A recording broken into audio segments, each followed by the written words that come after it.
পূর্বে আমরা দেখেছিলাম কিভাবে বুদ্ধের শিক্ষায় রাজা ও তার প্রজারা কৃতজ্ঞতা, মিত্রি এবং অহংকারহীন জীবনযাপন করতে শুরু করেছিল। এর ফলে রাজ্যে শান্তি এবং সুখ ফিরে এসেছিল। কিন্তু আসল পরীক্ষার সময় এখনও বাকি ছিল। জীবন প্রতিনিয়ত নতুন চ্যালেঞ্জের মুখোমুখি করে, আর আমাদের ভেতরের শান্তি ও ধৈর্য তখনই পরিপূর্ণতা পায়। একদিন রাজ্যে কিছু প্রজাদের মধ্যে সম্পত্তি এবং অধিকার নিয়ে বিবাদ শুরু হলো।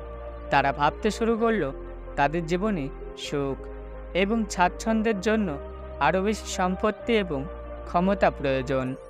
এই বিভেদে রাজ্যের শান্তি বিঘ্নত হলো এবং প্রজাদের মধ্যে আবার অস্থিরতা বাড়তে লাগলো। রাজা বুঝতে পারলেন যে তার প্রজারা আবারও বাহ্যিক প্রাপ্তির পেছনে ছুটতে শুরু করেছে এবং তাদের মধ্যে শান্তি বিঘ্নত হয়েছে। তিনি পুনরায় বুদ্ধের কাছে গিয়ে তার উপদেশ চাইলেন।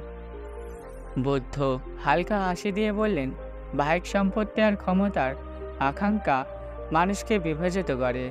অন্তরের সম্পত্তি এবং মৃত্যুর মাধ্যমে তাদের এই সংকীর্ণতা থেকে মুক্তি পেতে হবে। বুদ্ধ বললেন, সংযম এবং ত্যাগী মানুষের সত্যকারের শক্তি। যখন আমরা আসক্তি এবং ইচ্ছার দাস হয়ে যাই তখন আমাদের মন অশান্ত হয়ে ওঠে। কিন্তু যদি আমরা সংযম ও ত্যাগের মাধ্যমে নিজেদের অন্তরকে মুক্ত করতে পারি তাহলে বাহ্যিক কোনো সম্পত্তির প্রয়োজন অনুভব করি না।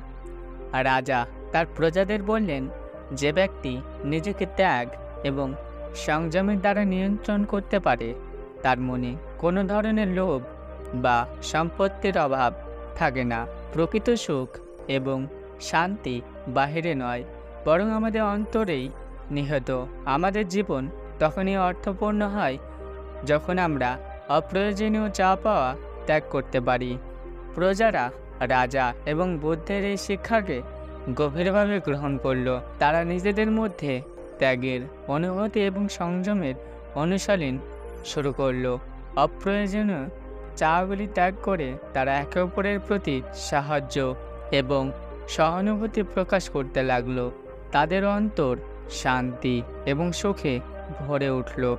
প্রজারা শিখে গেলেন যে সংযম, ত্যাগ এবং অন্তরের শান্তির মাধ্যমে প্রকৃত সুখ এবং ঐক্য অর্জন করা সম্ভব। তারা নিজেদের মধ্যে লোভ এবং বিভেদ ভুলে গিয়ে সত্যকারের বন্ধন এবং সুখের অভিজ্ঞতা লাভ করতে শুরু করল।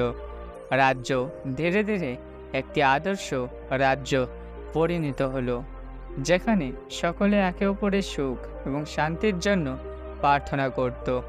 বুদ্ধের এই শিক্ষা আমাদের মনে করিয়ে দেয় যে বাহ্যিক সাফল্যের চেয়ে অন্তরের শান্তি অনেক বড়।